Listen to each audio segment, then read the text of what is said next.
Vamos pues a la Biblia, ahí en Colosenses, en el capítulo número 1, ayer estábamos viendo este capítulo, esta carta, y estaba mirándola, y hay tantas cosas hermosas, que lo que falta es el tiempo, para uno aprender de la palabra. Vamos entonces a hablar hoy del fundamento de conocer a Dios. Ayer hablábamos una iglesia que conoce a Dios. Ahora vamos a ver del fundamento de conocer a Dios. Capítulo 1, versículo 15. Dice así: Él es la imagen del Dios invisible, el primogénito de toda creación, porque en Él fueron creadas todas las cosas, las que hay en los cielos y las que hay en la tierra, visibles e invisibles, sean tronos, sean dominios, sean principados, sean potestades. Todo fue creado por medio de Él y para Él. Y Él es antes de todas las cosas, y todas las cosas en Él subsisten. Él es la cabeza del cuerpo, que es la iglesia.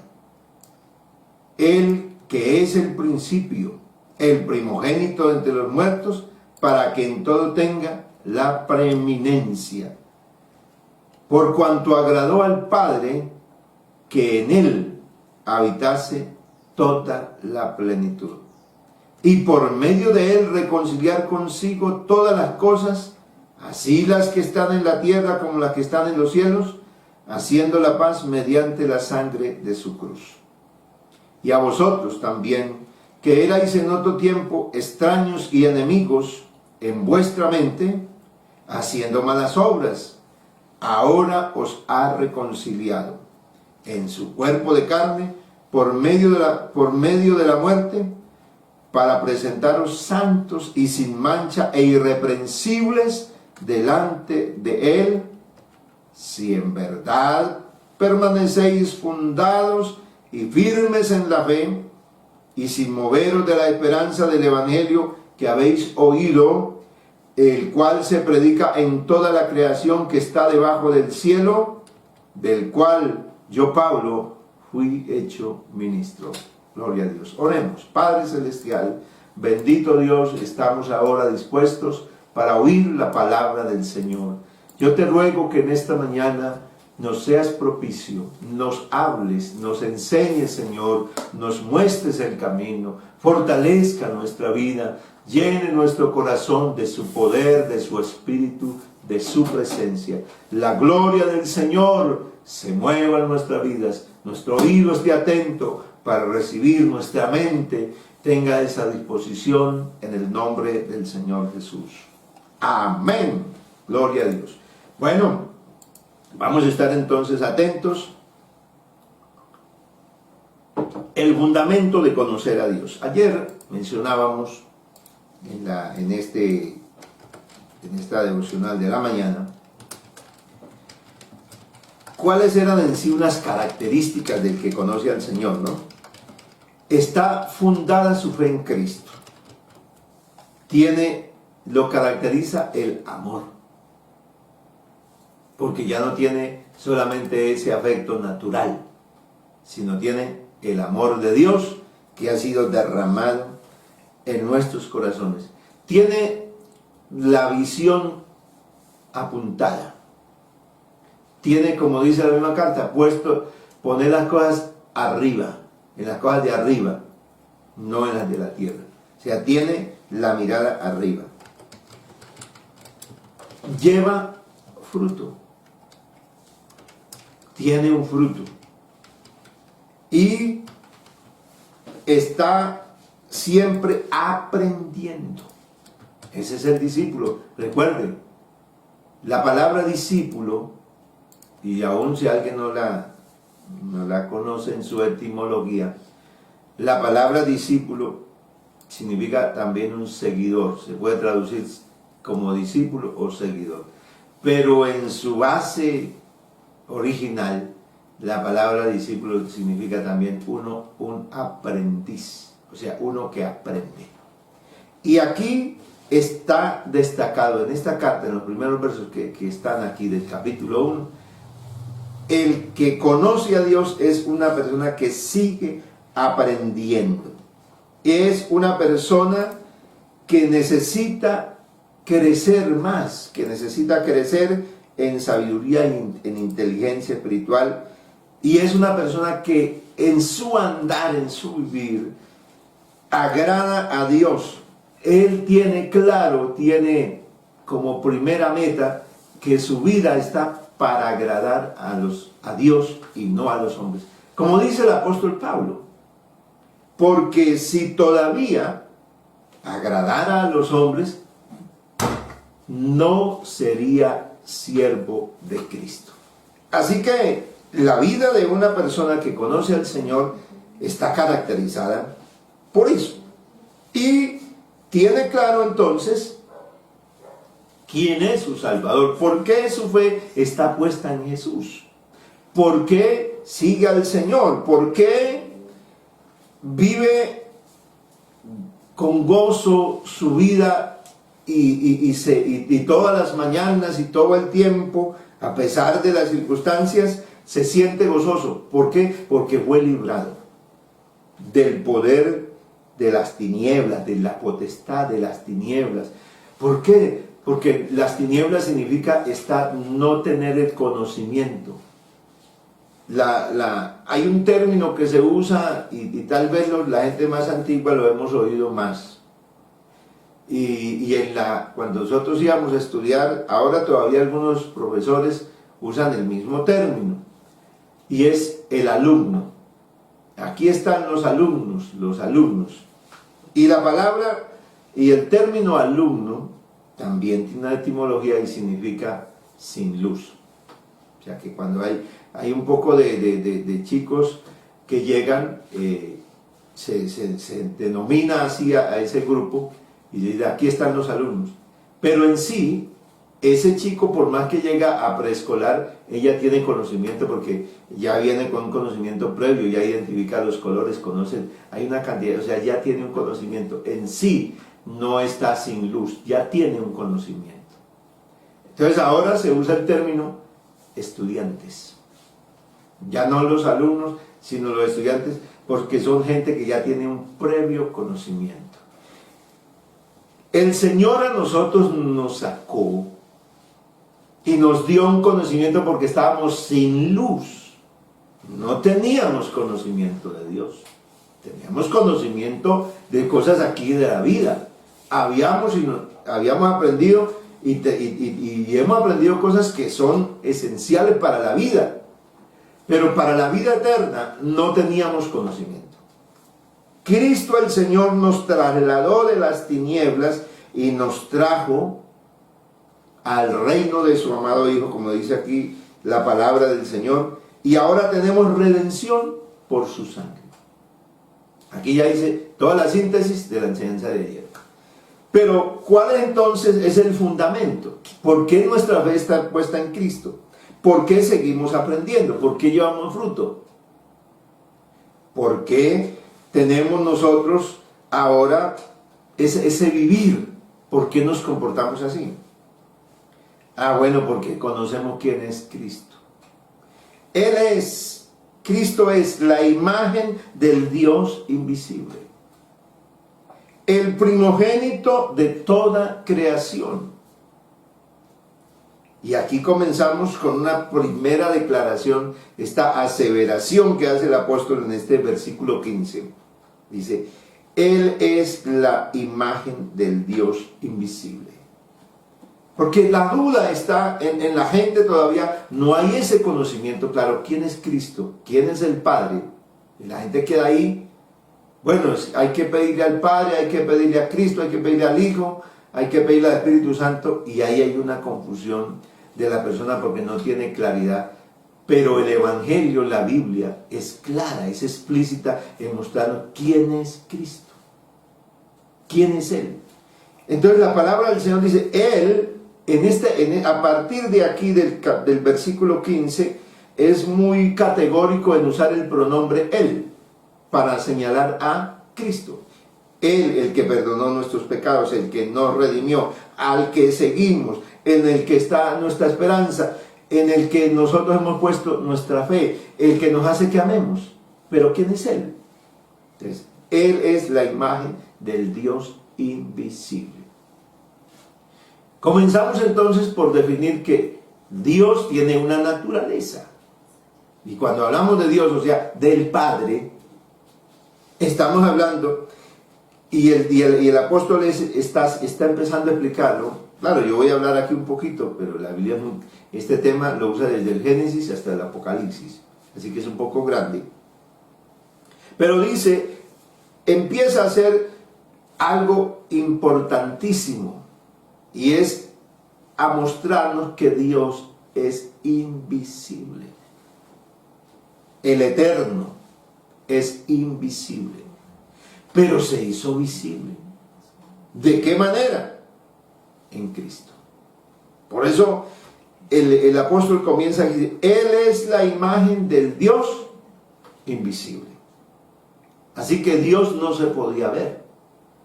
Pero Dios un día, en su plan perfecto y en su eternidad, decidió que iba a tener una creación, que iba a ser al hombre, y Él decidió también que Él se iba a mostrar al hombre. En Génesis capítulo 1, me toca imprescindiblemente ir a la Biblia para mostrarle algo acá. Dice la palabra del Señor en el versículo número 27. Y creó Dios al hombre a su imagen. A imagen de Dios lo creó, varón y hembra los creó. Génesis 1, 26 y 27. Esta es la creación del hombre. Pero aquí dice que creó Dios al hombre a su imagen. A imagen de Dios lo creó, varón y hembra.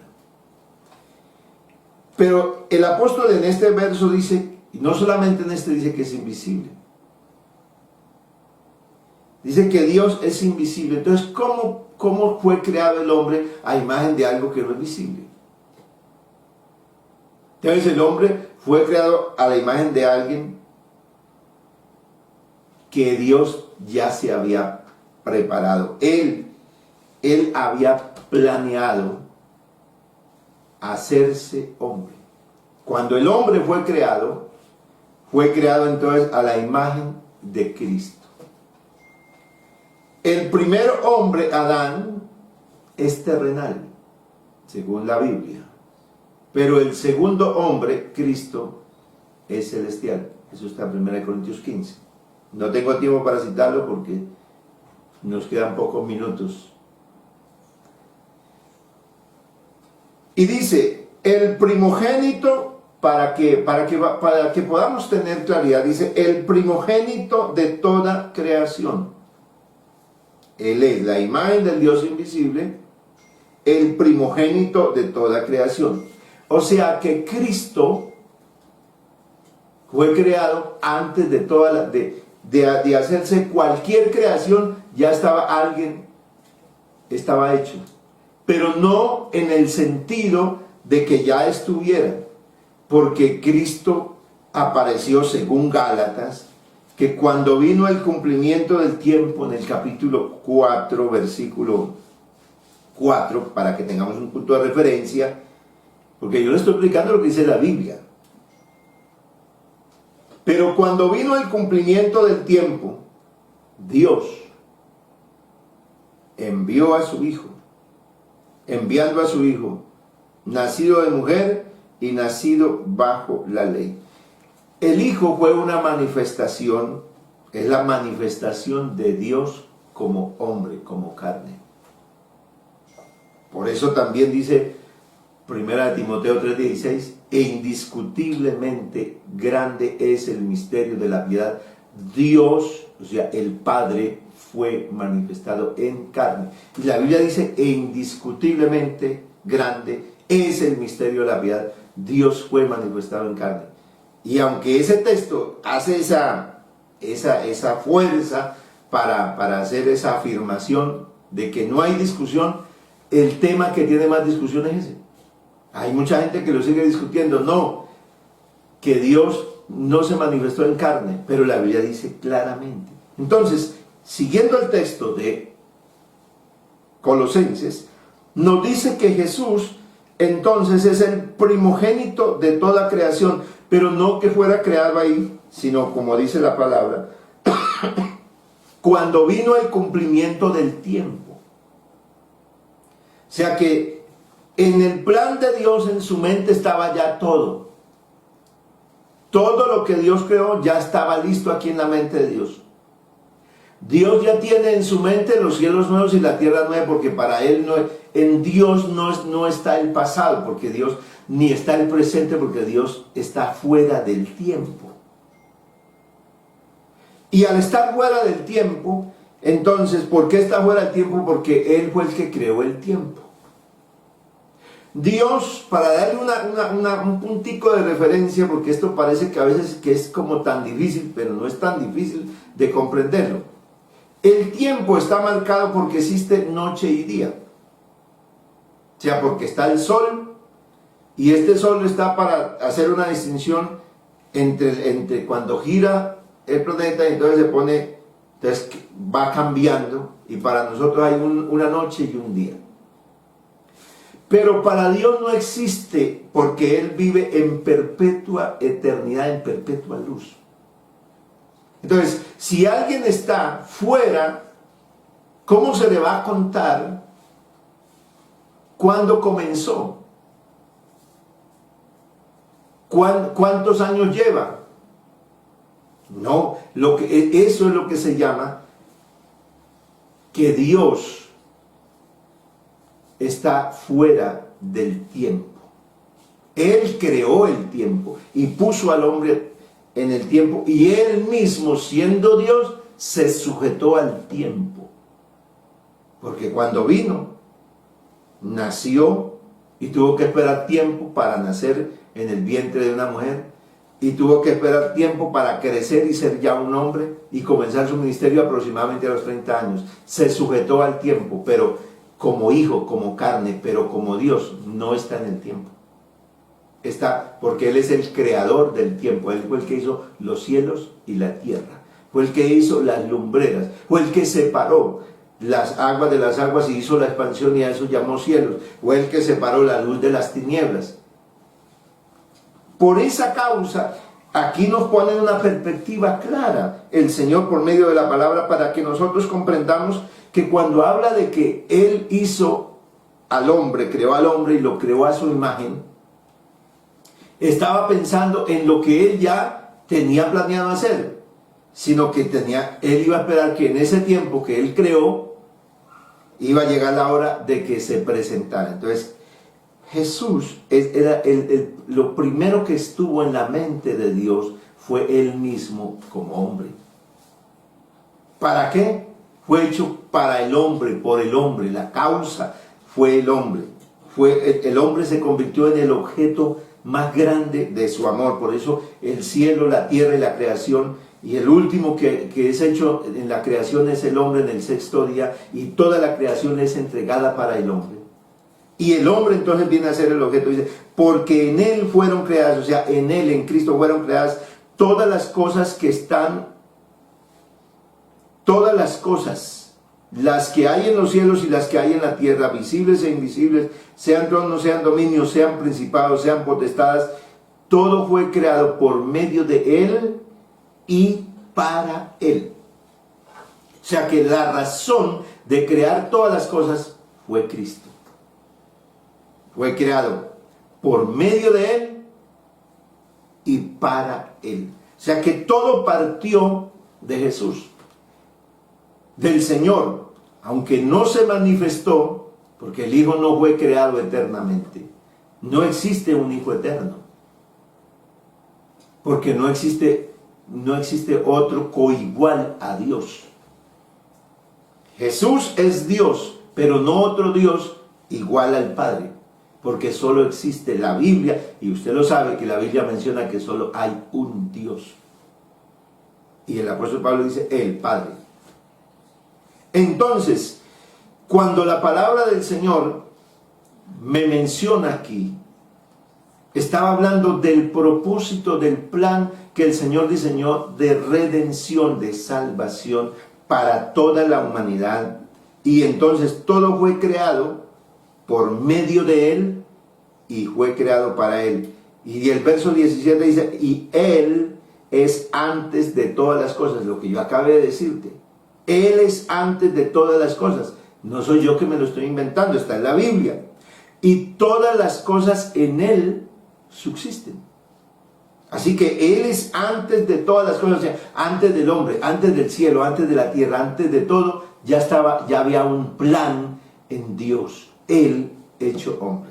Por eso, cuando usted se va a la Biblia y entonces se pregunta, dice, ¿y cómo entonces el hombre es hecho a imagen de Dios? No, si Dios es infinito, Dios no, es su naturaleza, Él es espíritu. Él es invisible, como dice acá, y Él es espíritu. Y no se puede medir. Entonces, ¿cómo el hombre iba a ser igual a Dios? El hombre no fue hecho igual a Dios, el hombre fue hecho igual a la manifestación de Dios en carne. Fue hecho semejante con un cuerpo, bendito sea el Señor. Así fue hecho el hombre, porque así se iba a manifestar el Señor. Y Él es la cabeza del cuerpo que es la iglesia. Por eso, la iglesia de Colosas, que está aquí, que ha puesto vuestra fe en Cristo Jesús, que está hablando y se resalta de qué es lo que tiene la iglesia, qué conocimiento le llegó a ellos, qué están siguiendo a Cristo Jesús. ¿Por qué seguir a Cristo Jesús? Porque el que sigue a Cristo Jesús, Él es la cabeza del cuerpo que es la iglesia. Él que es el principio, Él es el principio.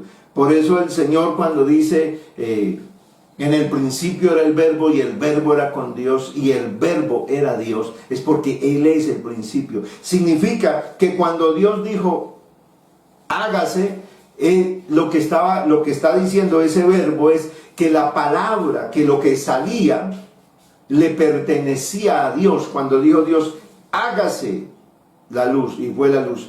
Y todo lo que Él iba pronunciando era el verbo, ¿cuál? La palabra. ¿Y la palabra a quién le pertenece? Yo estoy hablando, yo estoy predicando aquí y estoy enseñando, y la palabra, lo que sale de mi boca, está en esta persona. No está mi palabra y Juan separados, es el mismo.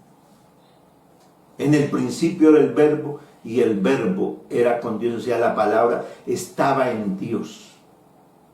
Pero el versículo 14 de Juan capítulo 1 dice, y el verbo se hizo carne y habitó entre nosotros y vimos su gloria.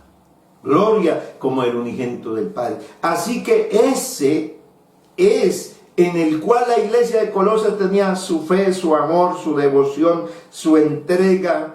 Bendito sea el Señor. De ella estaba llena de ese conocimiento, en ella estaba fortalecida la iglesia, y en ella el que siga al Señor debe estar fortalecido en Cristo Jesús, porque Él es Dios sobre todas las cosas. Aleluya, bendito por los siglos. Este Cristo que vino un día, ¿vino para qué? Para salvarnos, para redimirnos. Y vamos a seguir leyendo aquí. El que es el principio, el primogénito de entre los muertos. O sea, hay uno que se levantó primero. O sea, nuestra seguridad de que cuando se habla de primogénito es porque viene uno segundo. Toda persona que tiene un hijo, un único hijo, no le puede llamar el primogénito. Lo tiene que llamar el único. Y por eso hay gente que dice, líbreme a mi hijo ante la fuerza militar, líbreme a mi hijo porque ese es mi único hijo, no tengo más, no me nació ningún otro. Hay gente que argumenta y dice, no, es que es el único hijo varón, pero tiene que aclarar que es único hijo varón para decir que existe más. Pero cuando hablamos de unigénito es que estamos hablando del único, único, único. Entonces, por eso la palabra del Señor dice, Él es el primogénito. Entonces, aquí al hablar de primogénito, de resurrección, significa que van a haber más. Que Él es el primero, y esa es la referencia a que van a haber más resurrecciones. Y Cristo es el único que se ha resucitado de los muertos para ya no morir más. Dice la palabra de Dios que subió y ya no muere más, la muerte ya no tiene más poder sobre él. Eso es lo que nos asegura a nosotros que vamos a tener una resurrección. Por eso ni la vida, por eso es que Pablo dice, ni la vida ni la muerte ni nada nos asusta y nos separa del amor de Dios que es en Cristo Jesús. Bendito sea el Señor. Para que en todo tenga, o sea, Él es el principio de todo, de todas las cosas. Cristo es el principio de todas las cosas. Y el versículo 17 en la última frase, en la última oración dice, para que en todo tenga la preeminencia, o sea, para que en todo sea Él el primero. Por eso la Biblia dice que Él es el principio y el fin. Yo soy el principio y el fin, el que es, el que era, el que ha de venir. Cristo es todo eso, es todo. Por eso, si alguien sigue a Cristo, este es el fundamento del que conoce al Señor.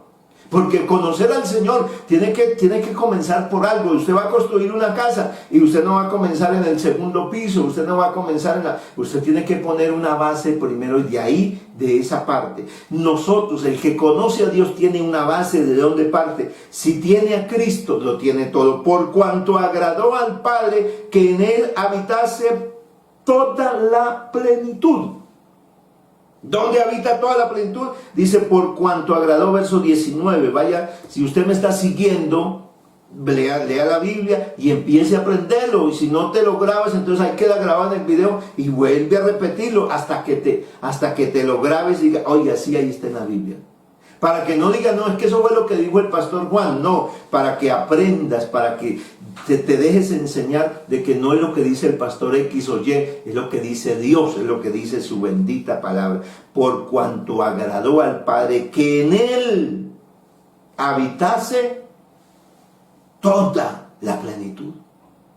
O sea que, ¿dónde está toda la plenitud? En Cristo. En Él está todo.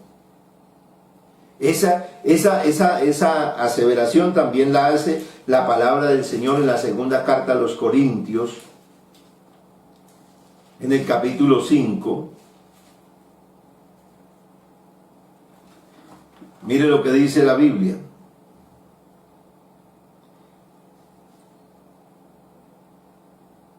Que Dios estaba en Cristo, reconciliando consigo al mundo, no tomándoles en cuenta a los hombres sus pecados, y nos encargó a nosotros la palabra de la reconciliación. ¿Dónde estaba Dios? Es la pregunta, ¿dónde estaba Dios? Alguna gente se pregunta y dice, no, pues cuando el Señor vino a este mundo, el Padre se quedó en el cielo. Pero la Biblia dice que Dios estaba en Cristo. Te estoy citando algunos porque hay muchos más. Estaba en Cristo. Segunda de Corintios 5, versículo 19. Dios estaba en Cristo, por cuanto agradó al Padre que en Él habitase toda la plenitud. O sea, cuando alguien se acerca a Cristo, ¿a quién se está acercando? A Dios mismo. Tanto tiempo hace que estoy con vosotros, le dice Jesús a uno de sus seguidores, a Felipe, dice, tanto tiempo que hace que estoy con vosotros, capítulo 14 de Juan, y no me habéis conocido, Felipe. El que me ha visto a mí, ha visto al Padre. Porque es que ahí estaba, porque a Dios le agradó que en Cristo habitara toda la plenitud, y por medio de él, versículo 20, reconciliar consigo todas las cosas. Así que había que hacer una reconciliación de todo. Todas las cosas tenían que ser reconciliadas en Él. ¿Por medio de qué? De la muerte. Porque la única manera para que hubiera redención de pecados era por derramamiento de sangre. Por eso Dios se tuvo que hacer hombre, y en esa semejanza de hombre fue que fue a la cruz para reconciliarnos, porque nosotros nos habíamos apartado. Estábamos, como dice la palabra, estábamos en las tinieblas, pero nos libró y nos trasladó al reino de su amado Hijo. Bendito sea el Señor. Y a vosotros que también, versículo 21, y a vosotros también que erais en otro tiempo extraños y enemigos en vuestra mente haciendo obras malas, ahora os ha reconciliado en el cuerpo de su carne por medio de la muerte. La manifestación de Dios en carne fue una necesidad. Era una obligación para poder redimir al hombre, para poder salvarlo, era una necesidad. Por eso Cristo vino. No era la necesidad, era mi necesidad. No era Dios el que necesitaba, era yo el que necesitaba. Su amor llegó hasta ese límite, hasta ese extremo de venir a buscarme a mí sin yo haber hecho nada para que Dios me hubiera querido dar ese regalo tan grande de la salvación. No hice yo nada, fue Él el que hizo todo para salvarme a mí. Él dio su vida sin yo haber hecho nada, y lo único que yo hacía eran maldades y pecados, pero nos reconcilió en su cuerpo por medio de la muerte, para presentarnos santos y sin mancha e irreprensibles delante de Él. Por eso el Evangelio tiene un propósito, y es hacer al hombre santo, o sea, cambiarle la naturaleza, porque Dios tiene que cambiar la naturaleza. Si el hombre no cambia la naturaleza, fíjate los problemas que estamos teniendo. Las familias en la humanidad, en los países, las familias están ahorita todas, la mayoría, ya hay miles de millones confinadas en sus apartamentos, en sus casas, pero allí se volvió una guerra. O sea, lo que el hombre ha tenido, y estamos hablando de que llegó el tiempo para estar en familia, para ver un recogimiento, pero sale a flote el mal. Sale a flote el ser humano porque tiene una naturaleza, y la persona dice: sí, yo quiero cambiar, yo me voy a comportar bien, yo no le voy a pegar, yo no le voy a maltratar más, pero no puede cambiar porque tiene una naturaleza pecaminosa. Pero el Evangelio tiene un poder, y es que le cambia al hombre la vida, y esa naturaleza entonces queda bajo el poder del Evangelio, y ya no tiene esa capacidad de levantarse. Le llega el dardo, le llega el pensamiento de que está como obstinado, que no quiere sujetarse, pero ese poder del Evangelio que ha recibido de Dios, porque es el poder que lo libra de las tinieblas, lo que lo ilumina, y es más fuerte que los pensamientos, más fuerte que la mente. Ese es el Evangelio, en eso estamos fundamentados. Por eso amamos a Cristo, lo seguimos a Él, por eso le servimos. Y termina diciendo el apóstol: para presentaros santos, sin mancha, irreprensibles. Así es que Dios nos hace, el Evangelio nos hace otra vez. Créanme, el Evangelio nos hace. Pablo lo dice a los Efesios: porque somos hechura suya. Y ya no está hablando, si usted lee en ese primer párrafo del texto del capítulo 2 de Efesios, el versículo 10, porque somos hechura suya. Dice: pues todos somos creación de Dios, dice la gente. Ahí sí, todos somos creación de Dios, pero lea la siguiente partecita. Creados en Cristo Jesús. Creados en Cristo Jesús. O sea que cuando el Evangelio llega, nos hace otra vez. Por eso el Señor dijo que hay que nacer otra vez. Somos hechura de Él, nos hace otra vez.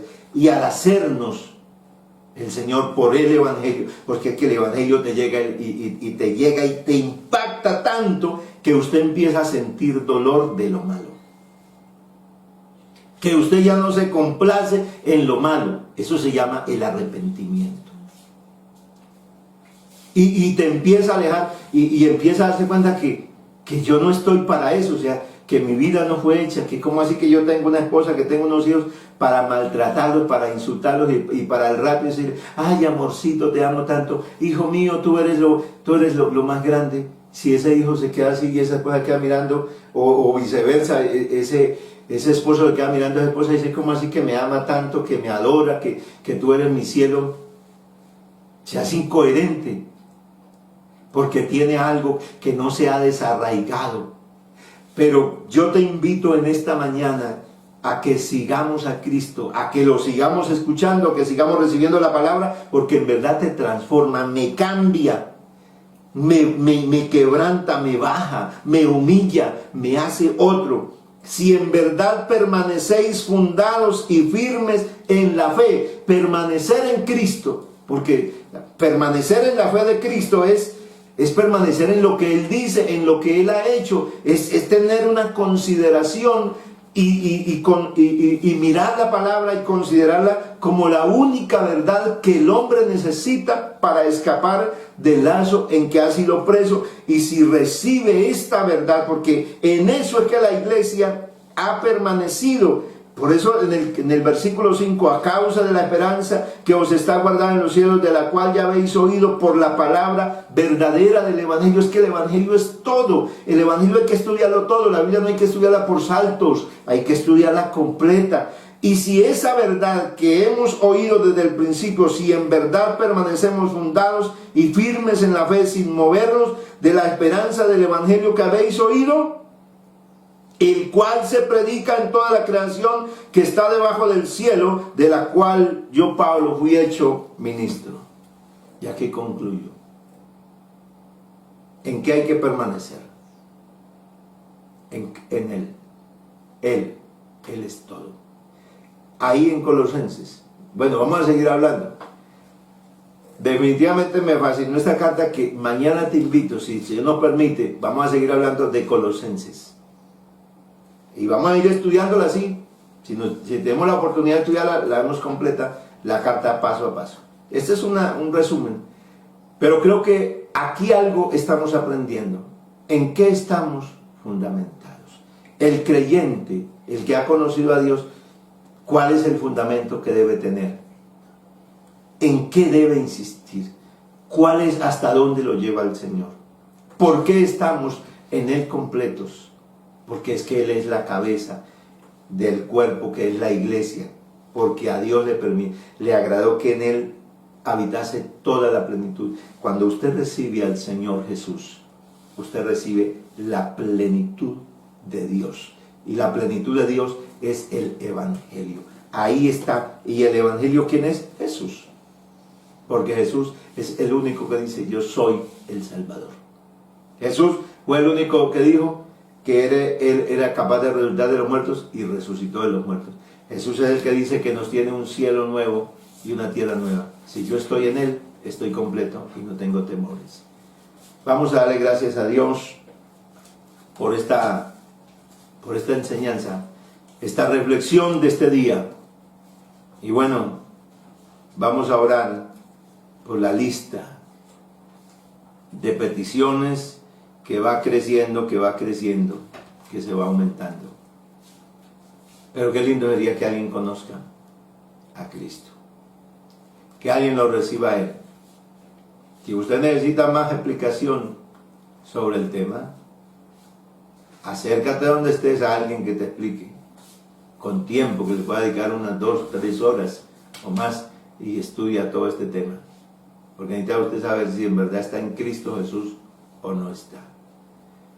Clamemos a Dios para que el Señor salve al hijo que está aquí, al esposo, a la esposa, al compañero, al que está en la clínica, al que está ahí enfermo en casa, al que vive con una enfermedad de hace muchos años, al que carga con un tormento ahí, al que tiene un hogar muy disfuncional, al que sus hijos no saben cuál es, no tienen un papá, o viceversa, porque hay hombres que están con sus niños ahí, y esos hijos lloran esperando una mamá. No solamente es el hombre, son los dos. Es que el ser humano sin Dios vive una vida triste, una vida lamentable. Con Dios se tiene plenitud.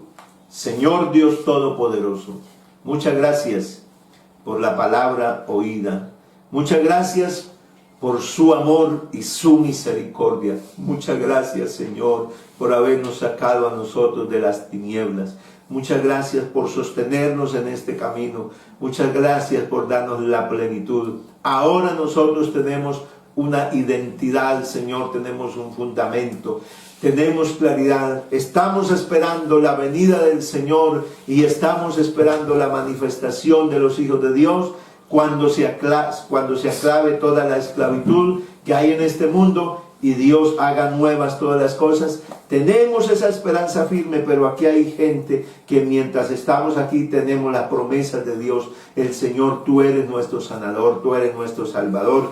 Tú rescatas, tú levantas al caído, tú haces nuevas todas las cosas. Tú tienes el poder para hacerlo, mi Señor, y lo has hecho en nuestras vidas. Estamos sostenidos. Yo estoy en esta mañana porque tú has sido bueno, porque me has sostenido en este camino. Tal vez en algunos momentos nos hemos debilitado, las situaciones han sido duras y difíciles, pero tú has sido fiel y verdadero, Señor. Yo te ruego por este grupo de personas que están oyendo, que están recibiendo la palabra de Dios, que ellos puedan vivir en sus propias vidas una experiencia, la manifestación del poder de Dios allá en ese familiar, en ese esposo, en ese hijo enfermo, en el que está en la clínica, en el que se desapareció y nunca le volvieron a ver. Oh Dios, consuela a ese papá, a esa madre, Señor, a ese hermano, a ese hijo, Señor, de gloria.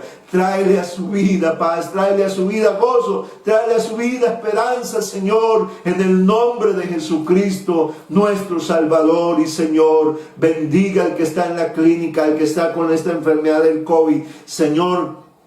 Aún a nuestros compañeros, porque hay misioneros, ya hay pastores que están fuera del país, que han estado enfermos con este problema, Señor, pero para ti no hay nada imposible. Tú eres el Dios de gloria, tú eres el Dios que levanta. Oh Dios, en tus manos está tu iglesia, tu pueblo. Todos nosotros, Señor, estamos confiados en tu misericordia.